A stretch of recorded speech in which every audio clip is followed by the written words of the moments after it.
Thank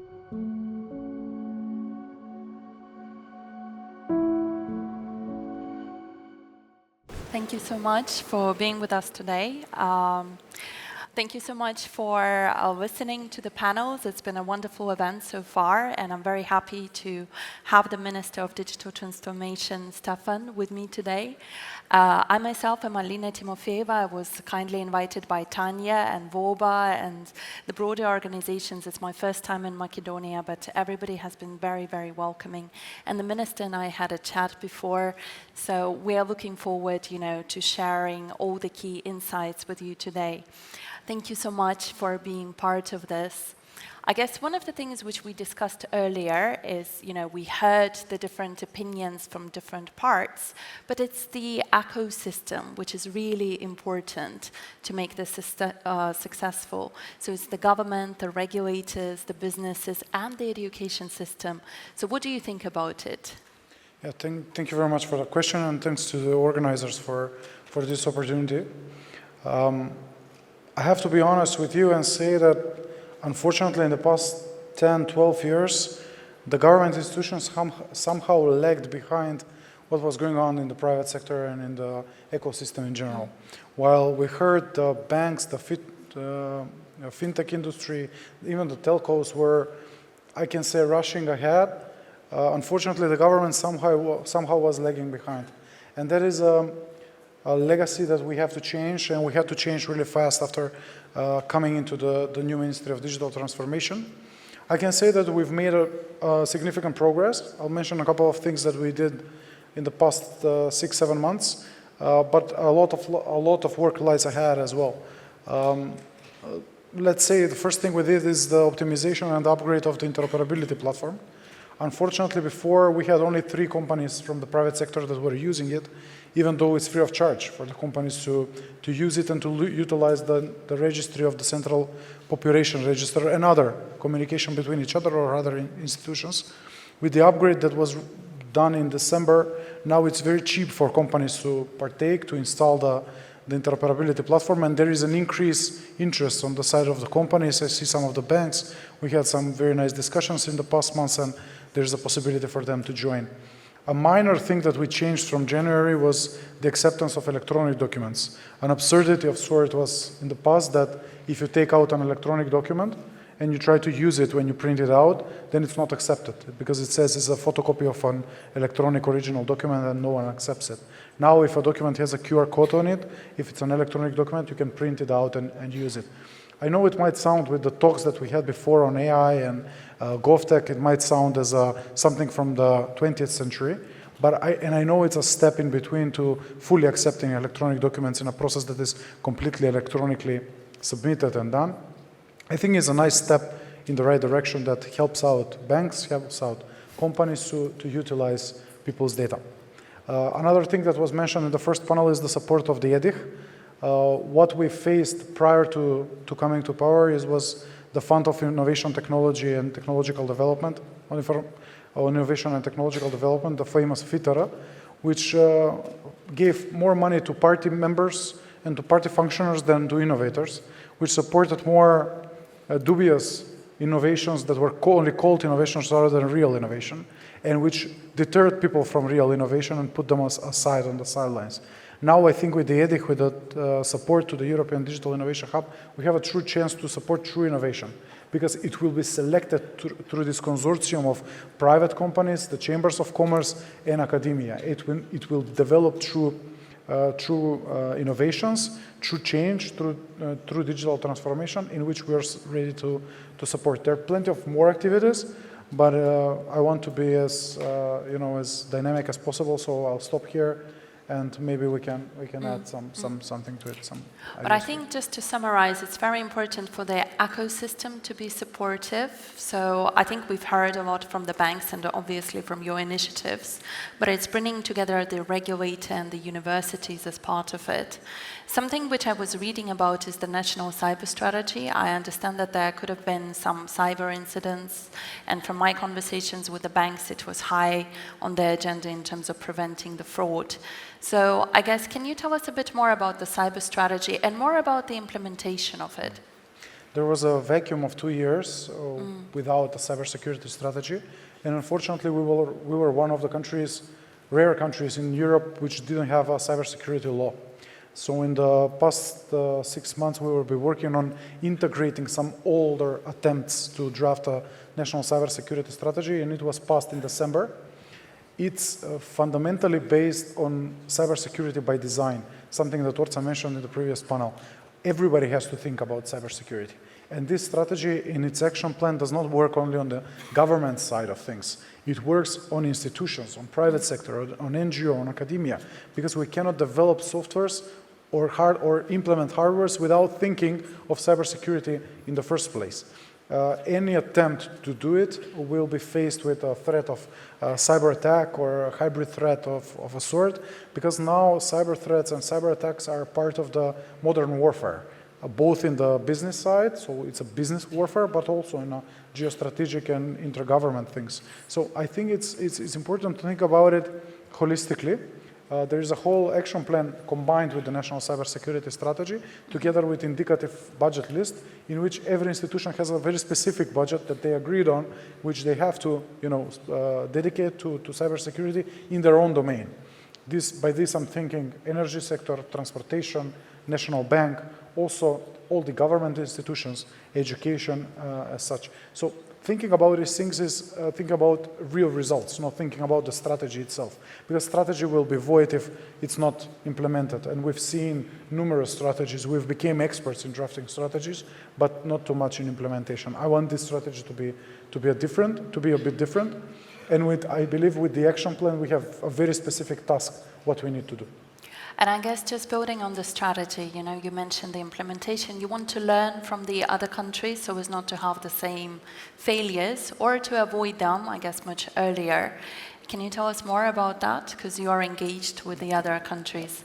Anita was here in the first panel. She's still here.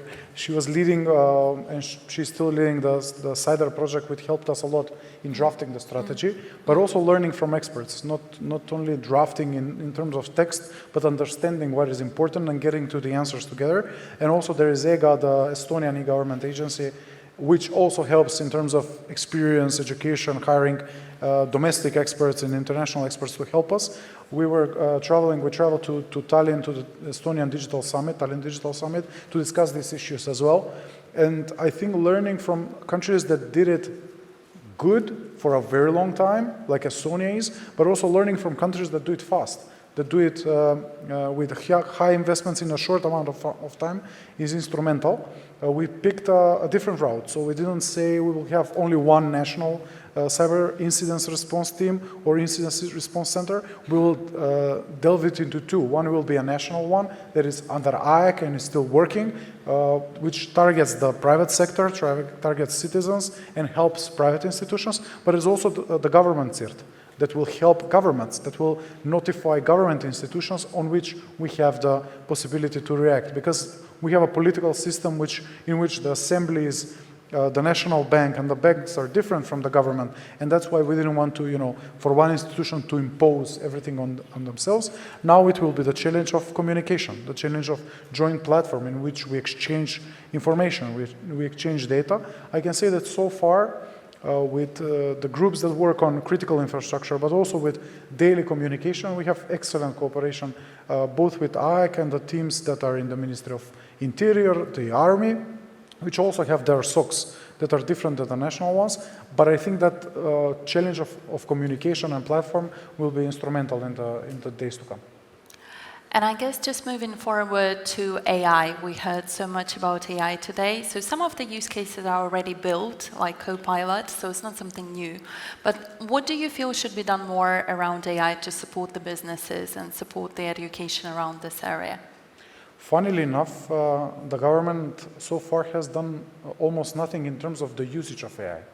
And when I hear the private sector, implementing language models or implementing machine learning and learning from very good examples or implementing them, I feel the urge to say that we can and we have to do more. My first idea was not to regulate this sphere. That's why in the national ICT strategy that is under development, we'll have a special chapter on new technologies and AI, because I was thinking that we have to find out, to devise ways in which we can do more in terms of implementation of AI, not rush towards regulation right away. Even though the EU has the EU AI Act, which is a masterpiece of regulation, I still think that we need to firstly use AI and then to learn what the pitfalls, the challenges might be, and then to try and regulate if we see that there is kind of misuse of AI. I think a good thing was that we joined on the last government session to the Council of Europe's AI and Human Rights Declaration. So we will undertake our responsibilities that are ethical considerations in the use of AI, protection of human rights, protection of authors' law in terms of accepting AI, but we will not rush towards regulation. We will rush towards promotion of AI. There are two things that we will do as a ministry. Probably will be the first ministry to use AI in its operations. We are already talking with big companies to help us use AI in our chatbot on the Usluge platform. So e-services will have its own chatbot, but more importantly, I want to use it in the search queries, so I can give my users or citizens the best experience possible. So the system thinks for yourself to push it forward, the most used services, the services suitable for you as a user, how can you easily get to a service and how can you easily pass through it. And also I think in the planning phase, in my ministry as well, we will use large language models in the promotion and device of new policies and also communication because we have a new strategy coming, we have a couple of new laws, so probably the analysis, the comparative analysis of the legal aspects, legal regulation of these questions in Croatia, throughout Europe, throughout the world will be easily done through AI models. All right.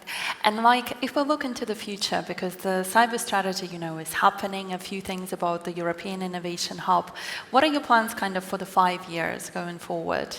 Oh, it's huge, 5 years. I will need probably another panel to go through it. I think that for me, the first most important part was to set up the strategies early, both the national cybersecurity strategy and the national ICT strategy, to pave the roadmap towards the 5 years or the 4 years in government. For sure, it will be the digital wallet.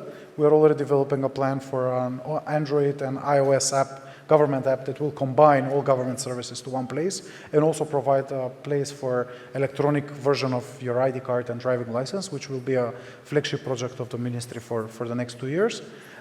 It's cybersecurity, setting the cert and operating fully. I hope that by 2026 we'll have it up and running.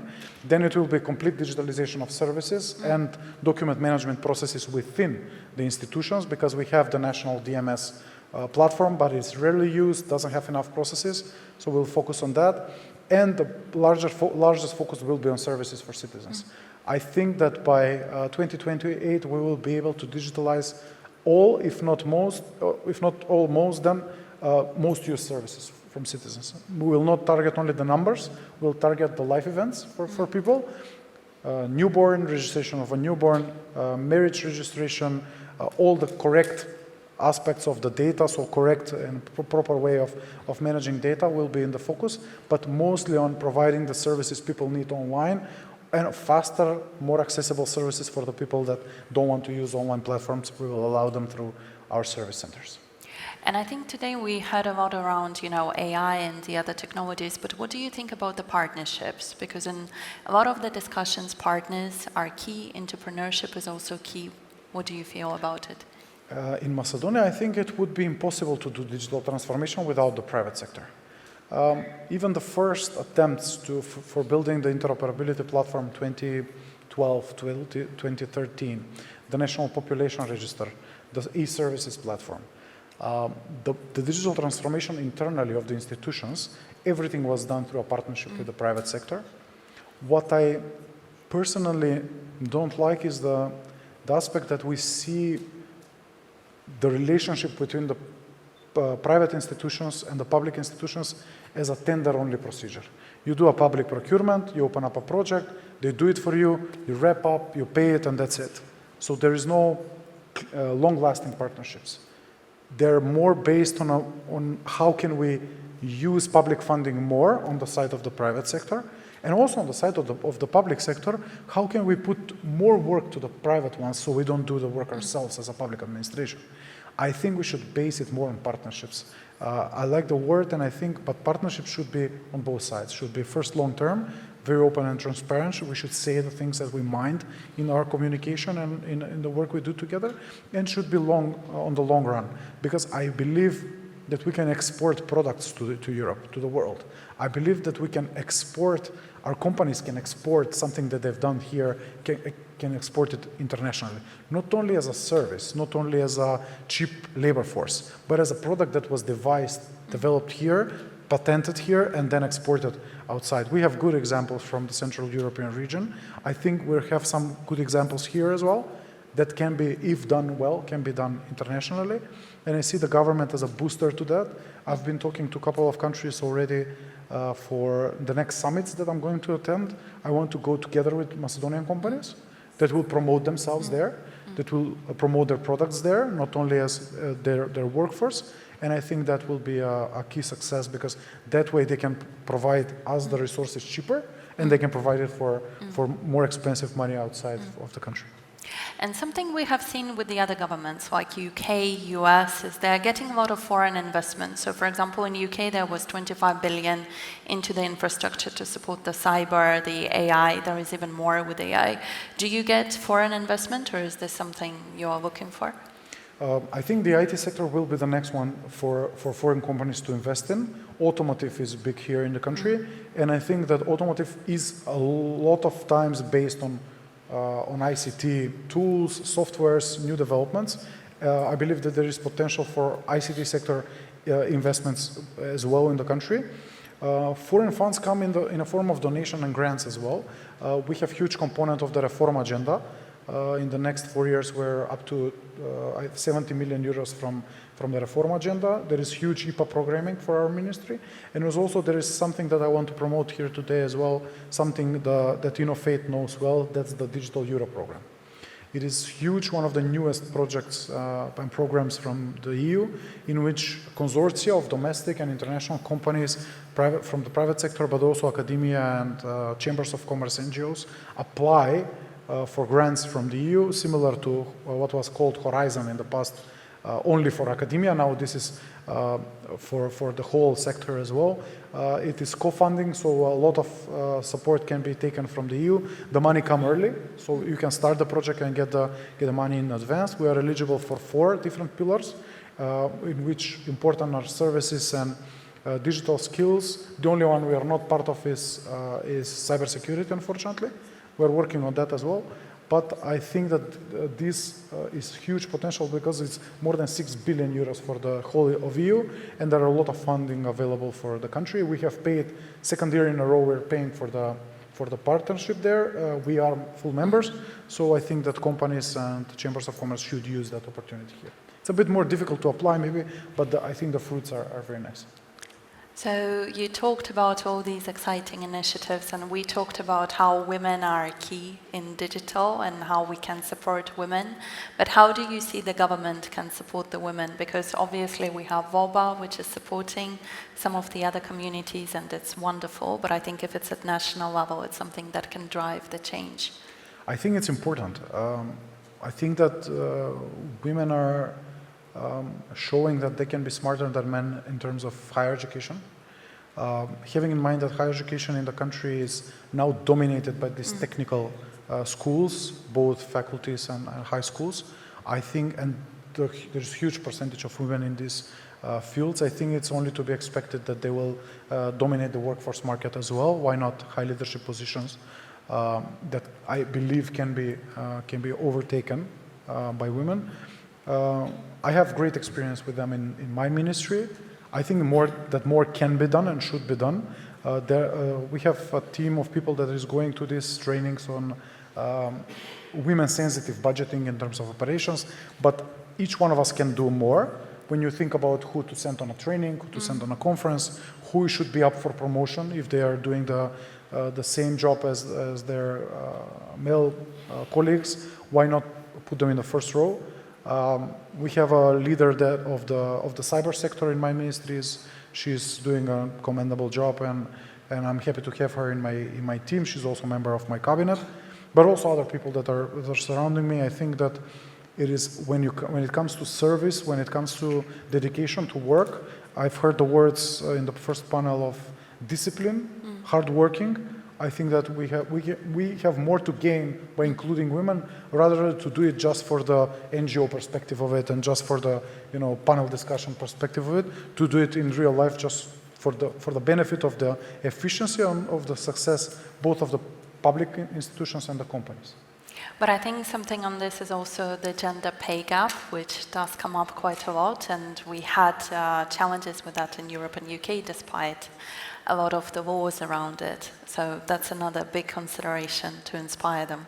It is. I think it's more to do, here in the country, it's more to do with the private sector than the public one. But of course, it is something that should be noted. I don't have the specific data, but from what I hear, there is a significant salary gap in terms of difference between male and female workers, especially in the private sector, and it's mainly because women are still not getting the top managerial positions in the private sector, more general, not only in the ICT sphere. But I think we have some prime examples in the ICT sphere where women do a very good job, so there is potential for that to change as well. I'm not that strong believer in quotas, but I think a push from the male-dominated professions towards something that is more equal we can only benefit from it.